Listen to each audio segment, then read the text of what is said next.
আজকে তো 250 কোটি মুসলমান, 60টা মুসলিম দেশ।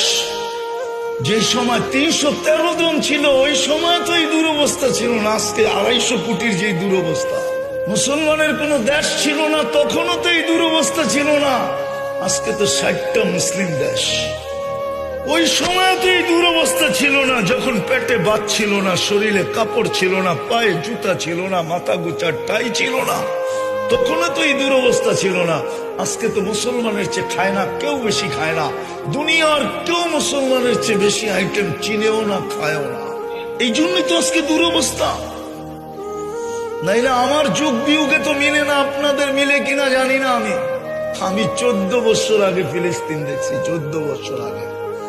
এই দুই চোখে দেখছি, এই দুই চোখে, এই দুই পায়ে আমি চষা বেড়াইছি।